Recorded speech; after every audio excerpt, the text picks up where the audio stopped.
I'm driving right now, and I just had some thoughts connect to each other in my head, so I'm going to walk you through it.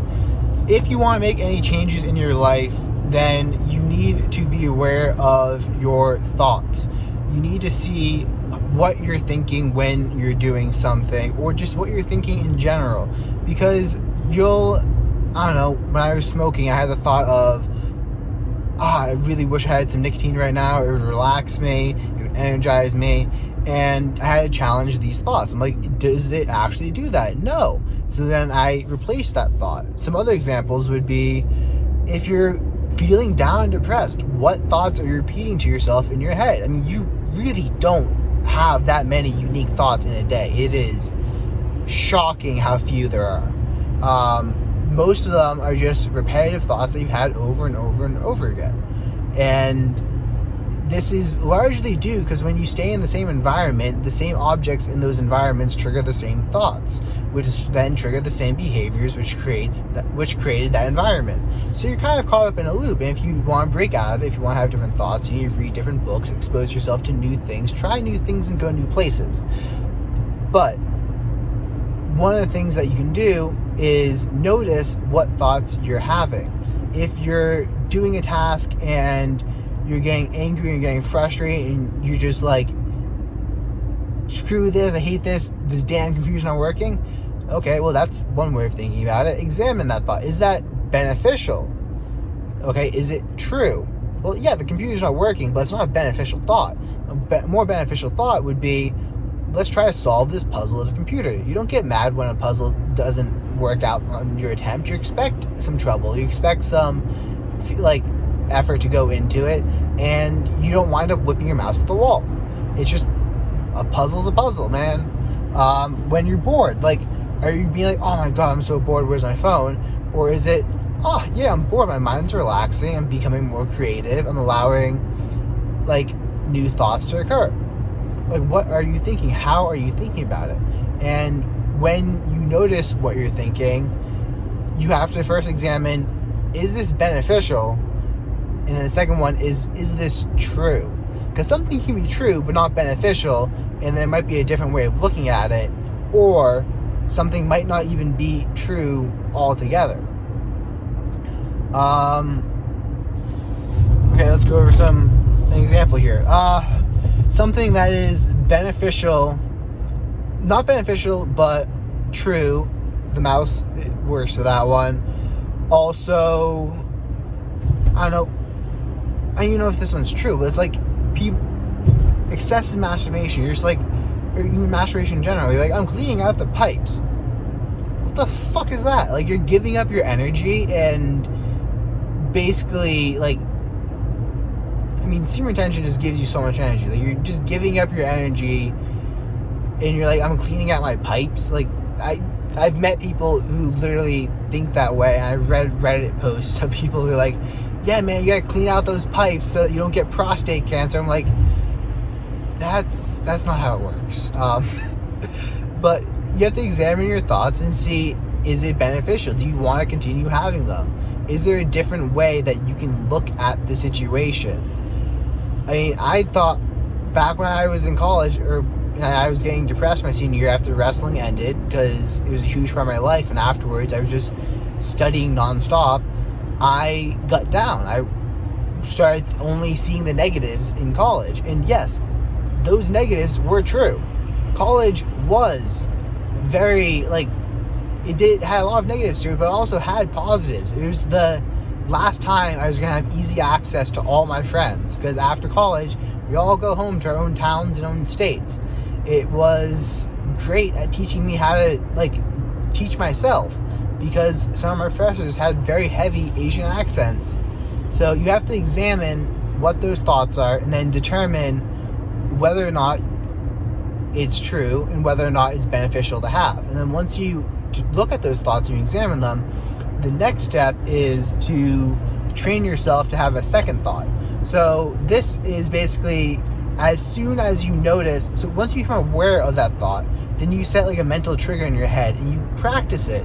You practice it and you practice it. And how this works is, when I quit smoking, I would have the impulse of, I want a cigarette. And I would literally, as soon as I had that thought, or I felt my brain having that thought, I would cut that thought off. I wouldn't finish it. So I'd be like, I want to just cut it off.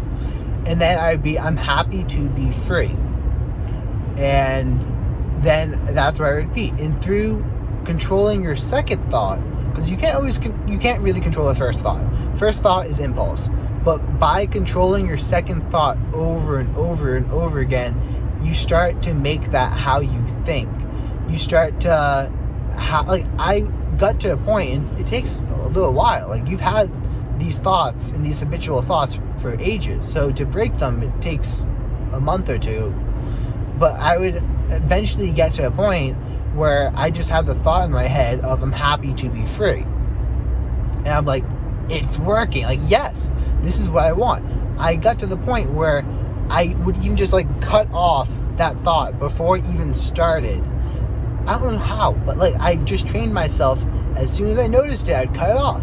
So I didn't even think I want a cigarette. The thought would just go through my head randomly of, I'm happy to be free. And I'm like, yes, I'm happy to be free. Like, and then that's what it is. Like, it's once you get to that point, you're pretty much, at least for smoking, I was free. Like, you control how you think about it. And how you think about something will dictate how you act. Because your models for seeing the world dictate your models of reality. What is it? Your models of reality and your systems for living. Your models, how you see the world dictates how you think you should live within it. Your models of reality dictate your systems for living. The way you think dictates your habits. So here's another example. People who will drive and spend so much time trying to save money. Like, notice when you're doing something, when you're doing something, say you're working on your car yourself, or you're traveling 15 minutes out of the way to get gas at some really cheap gas station. What are you thinking on the way? Because sometimes, back when I used to do that, I think, I'm saving money. And I just kind of noticed that thought looping in my head as I was going, is I'm saving money. And then I questioned that. I'm like, okay, is that true? Well, yeah, I'm saving money by going to this gas station. Is that beneficial? Here's the tricky part. I was saving money, but no, it was not beneficial for me to go over there to save money, because I was wasting so much time. And we don't realize this. So like, we're like, we're saving money. But I've met people who will spend hours of time to save pennies. And like, literally, you can sell people shit and tell them this will save you like money in the long run. And they'll spend $200 so that they can save $220 after putting in like 15 hours of work, valuing their time at $1 an hour. It's like, I've never done that. I've never sold people shit like that because I wouldn't do it myself. But like, if you look at things people buy in order to save time, in order to save money, like, some of them are really stupid. And then if you're ever questioning, like, okay, well, how do I determine if this is beneficial? Okay, well, what are your goals? What is your goal in life? What is your goal right now? And there's a great book called, Way of the Superior Man, and he kind of talks about goals being like onions. And when you accomplish one, you'll find a deeper one until, like, you just find, like, each goal, like, it's okay to have a shallow goal. Like, that is perfectly fine. Because once you accomplish that goal, then you'll have another one. And most likely, once you accomplish that shallow goal, you'll realize how shallow it is. If your goal is to get a Lambo, then hell, man, does doing this help you get a Lambo? Like, it doesn't have to be that deep. Like, what is your goal? What is your main goal in life at this moment? And then ask yourself, does thinking this way, does doing this help me accomplish that goal? And use that to determine whether or not you want to continue having that thought. And yeah, your goal might be as simple as get the Lambo. And then after you get the Lambo, it might be, well, that Lambo didn't bring me happiness. Okay, well, my new goal is to be healthy. Then you become healthy, and you're like, oh, I feel better. My new goal is something even deeper. Like, it's okay to have extremely shallow goals. That is perfectly fine. It is infinitely better to have a shallow goal than no goal at all. So just pick something. If you don't have a goal at this moment, I don't know, man, get a Lambo. Like, just pick something, and along the way of accomplishing that goal, you'll most likely realize that goal is really stupid and you'll find a better one.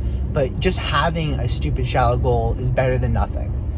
And if the next step is basically you're thinking, okay, well, how do I challenge my thoughts? Like, how do I become more aware of my thinking? How do I become more aware of these thoughts going in my head? And to that, I would say mindfulness and meditation. It is not a waste of time. It is not something to do if you have time for it. It is something that you should be doing.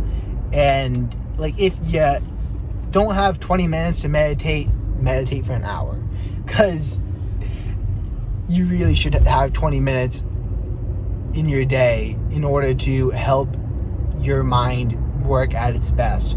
Read great book on Audible. I think it's How to Train Your Mind, How to Control Your Mind. It's like 3 hours, really great. Talks about how meditation literally just allows your mind to work better, work clearer, and you wind up saving so much more time than what it actually costs you to not only read the book, but also to implement like a 20-minute a day, like that 20 minutes, 5 minutes, is meditate for 5 minutes a day or something, and you'll realize the benefits and continue it longer. But what meditation does is it allows for time for you to reflect and think. And what this does is it creates awareness so that you can create time between your thoughts and your actions. You'll have one of those impulsive first thoughts, and thanks to meditating and being more mindful, you'll be able to have a couple seconds in there before you react to it. You're not going to be as impulsive. And you'll get to question, is this what I want to be doing? Is this beneficial for me? And you'll have time to substitute a second thought in there. Now, another way of doing this, if you say you don't have time to do meditation, which is, it's bullshit. You have 10 minutes in your day that you can meditate. And if you actually started the meditation practice, you'd realize how beneficial it is. But let's say you don't have time to do that. Then you can practice mindfulness. Mindfulness is basically focusing your energy and just giving your full focus to the task at hand. Doing one thing at a time. Yes, I'm not being very mindful right now because I am filming this video while driving, but yeah. You don't have to be mindful 24/7. That's one of the great things. But practicing mindfulness for 3 to 4 hours a day, that's really all it takes. 3 to 4 hours a day of actually practicing mindfulness. During that time, you focus all of your effort on one thing at a time. If you want to make a grilled cheese sandwich, you don't listen to music while you do it. You don't listen to the news. You don't think about anything else. You look at that grilled cheese. You smell that grilled cheese.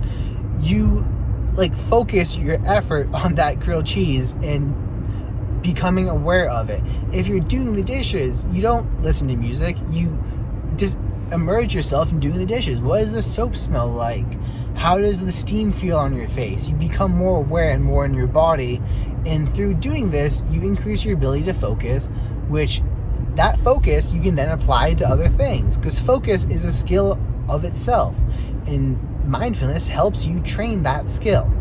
So this is just a connection of a bunch of thoughts I've had, and hopefully it gives you a systematic way of making any changes that you want to make in your life. And like always, any questions, comment them down below, and I'll make a video addressing them. So peace out.